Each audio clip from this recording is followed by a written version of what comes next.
Google and Alphabet CEO Sundar Pichai said every product of every company is being impacted by the quick development of AI, warning that society needs to prepare for the technologies like the ones it's already launched. The statement at Facebook is concerning, but how will it affect Google search and ultimately Google profits? Should Alphabet stockholders be concerned at this point? Let's talk about it. Chris Thomas, Google is clearly concerned about AI, and Google has long been the search engine leader, and with that, a very profitable business. Are their concerns legit, though? And as for investors, are there things that we need to watch out for? In a 60-minute interview with CBS, Pichai basically said people are getting so caught up in who is first, that's become kind of a race, and we aren't paying enough attention to the potential pitfalls and downsides with it.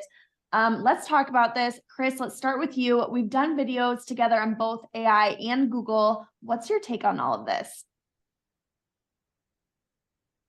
Well, Lacey, there's a reason why they call pride the first of the original sins. You and I, when we talked about AI, actually, I brought this up, was that after ChatGPT had launched, all of a sudden people were saying, hey, wait a second, there might be some concerns here. And the example I used at the time was Jurassic Park, the line in Jurassic Park where they say, you thought about what could be done without thinking about what should be done. And that's it was a little surprising to me at first, because I thought, these are smart people that are creating AI. Surely they would create guardrails for this. Well, but the more I think about it, the more it really doesn't surprise me at all. I think it's a race, and it's a race that you not only have multiple companies trying to win, you have multiple countries trying to win it. And I think they are just moving forward with what can be done without thinking about what should be done. To be honest, I did watch a little bit of the CBS interview. I've heard Elon Musk talk.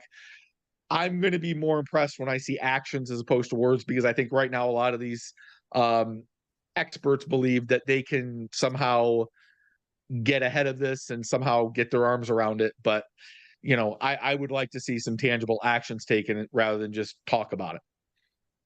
Thomas, do you agree with Chris here? And if you would, let's talk a little bit about that open letter that was calling for a pause in the development of AI. Does that affect investors, or do you think it's a veiled attempt to give Google more time to catch up? I don't think it's a veiled attempt to catch up. But I agree with what Chris is saying, and what he was pointing out is a problem that we've had with science from the beginning, and that's people pushing the boundaries of things with what they can do without thinking about what they should do.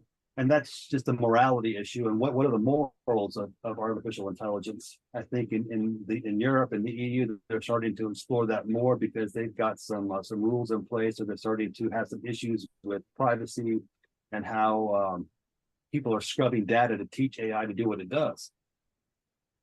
But my opinion is that AI is a good thing. I mean, we want our computers to be as good as possible, but it's also a very sketchy business. I mean, there's too many movies, Terminator, The Matrix, even WALL-E, where artificial intelligence, the advancement of technology, just leads to the downfall of society and humanity. Maybe I'm going too far with this, but if we get too far ahead of ourselves, we never know what's going to happen. And the thing with AI, it's one of those things that could possibly happen by accident too. There's the ghost in the machine. We keep connecting computers together, more computers with faster computing power. Who knows when some ghost in the machine will come to consciousness?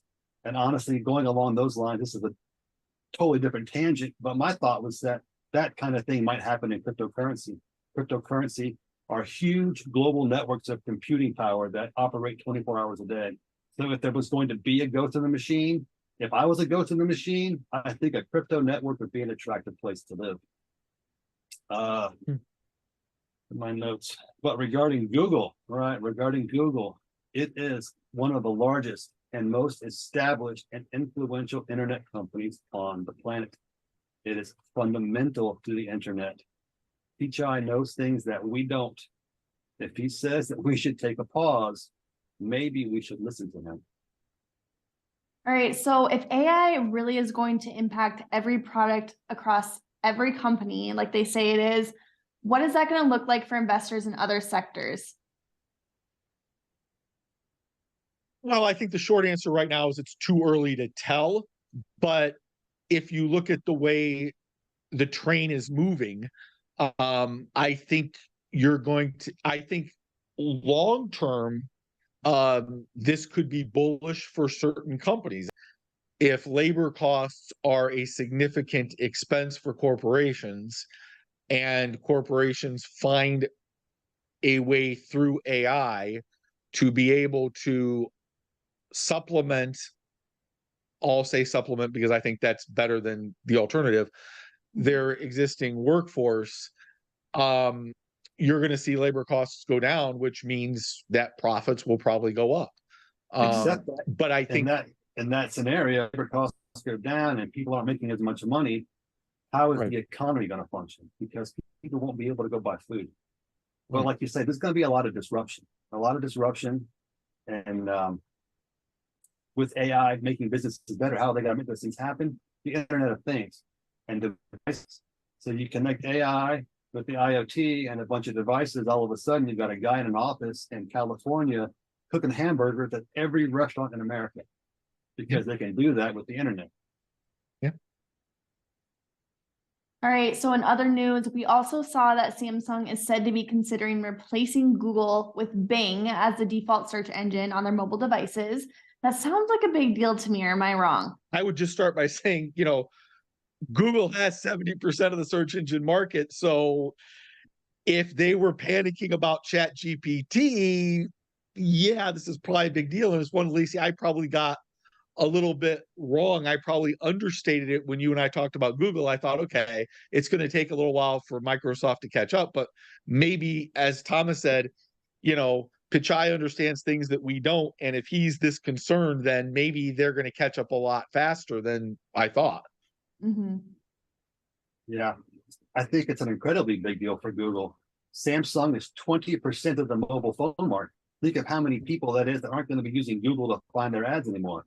So that's a tremendous cut into the revenue stream. It'll hit the margins, but it'll also be a boost for Microsoft and other companies.